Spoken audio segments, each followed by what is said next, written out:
अगर आप एक सेफ और गवर्नमेंट बैक्ड इन्वेस्टमेंट ऑप्शन ढूंढ रहे हैं तो पोस्ट ऑफिस की दो बहुत ही पॉपुलर सेविंग्स स्कीम है, पोस्ट ऑफिस पीपीएफ यानी कि post office public provident fund और पोस्ट ऑफिस एनएससी यानी कि पोस्ट ऑफिस का नेशनल सेविंग सर्टिफिकेट।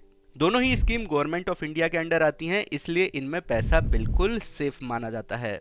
लेकिन बहुत से लोग कंफ्यूज हो जाते हैं कि पीपीएफ और एनएससी में कौन सी स्कीम सबसे बेस्ट है, कहां सबसे ज्यादा रिटर्न मिलता है और किस में इन्वेस्ट करना सही रहेगा। तो आज के इस वीडियो में हम पोस्ट ऑफिस पीपीएफ और पोस्ट ऑफिस एनएससी का कंप्लीट कंपैरिजन करेंगे, जिसमें हम interest rate, lock in period, tax benefit, investment limit और रिटर्न के हिसाब से डिटेल में समझेंगे कि 2026 में कौन सी स्कीम सबसे बेस्ट रहेगी। इसलिए अगर आप भी सेफ इन्वेस्टमेंट प्लानिंग कर रहे हैं तो इस वीडियो को पूरा जरूर देखिए। तो चलिए इस वीडियो को शुरू करते हैं। सबसे पहले बात करते हैं पोस्ट ऑफिस पीपीएफ यानी कि post office public provident fund की। पीपीएफ एक लॉन्ग टर्म इन्वेस्टमेंट स्कीम है जिसका लॉक इन पीरियड 15 साल का होता है। ये स्कीम खासकर उन लोगों के लिए डिजाइन की गई है जो लॉन्ग टर्म वेल्थ क्रिएट करना चाहते हैं और रिटायरमेंट प्लानिंग कर रहे हैं। इस स्कीम में आप मिनिमम 500 और maximum 1.5 lakh per year invest कर सकते हैं। आप चाहें तो एक बार में इन्वेस्ट करें या फिर साल भर में मल्टीपल इंस्टॉलमेंट में भी पैसा जमा कर सकते हैं। अगर इंटरेस्ट रेट की बात करें तो अभी के समय में पीपीएफ पर लगभग 7.1% पर ईयर के हिसाब से इंटरेस्ट मिलता है, जो government time to time revise करती रहती है।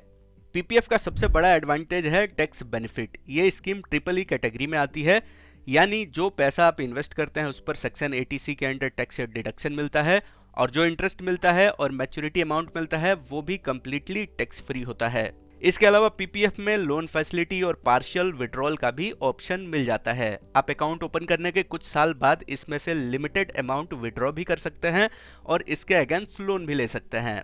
इसलिए फ्लेक्सिबिलिटी के मामले में पीपीएफ काफी अच्छा ऑप्शन माना जाता है। अब बात करते हैं पोस्ट ऑफिस एनएससी यानी कि नेशनल सेविंग सर्टिफिकेट के बारे में। एनएससी की बात करें तो ये भी एक government backed fix income investment scheme है जो स्पेशली उन लोगों के लिए डिजाइन की गई है जो मीडियम टर्म इन्वेस्टमेंट ऑप्शन चाहते हैं। एनएससी का लॉक इन पीरियड 5 साल का होता है जो पीपीएफ से काफी कम है। इसका मतलब यह है कि अगर आप लॉन्ग टर्म 15 ईयर्स यानी 15 साल के लिए पैसा लॉक नहीं करना चाहते हैं तो एनएससी एक अच्छा ऑप्शन हो सकता है। अगर इंटरेस्ट रेट की बात करें तो अभी के समय में एनएससी पर लगभग 7.7% पर ईयर के हिसाब से इंटरेस्ट मिल रहा है, जो पीपीएफ से थोड़ा ज्यादा है। एनएससी में भी आपको सेक्शन 80C के अंडर 1.5 लाख तक का टैक्स डिडक्शन मिलता है। लेकिन एक और जरूरी बात यह है कि एनएससी का जो भी इंटरेस्ट होता है वो हर साल री इन्वेस्ट हो जाता है और उस पर टैक्स लग सकता है, जबकि पीपीएफ में इंटरेस्ट कंप्लीटली टैक्स फ्री होता है। इन्वेस्टमेंट की बात करें तो एनएससी में मिनिमम इन्वेस्टमेंट 1000 से स्टार्ट हो जाता है और मैक्सिमम इन्वेस्टमेंट की इसमें कोई भी लिमिट नहीं होती है, यानी आप जितना पैसा चाहें उतना पैसा इसमें इन्वेस्ट कर सकते हैं।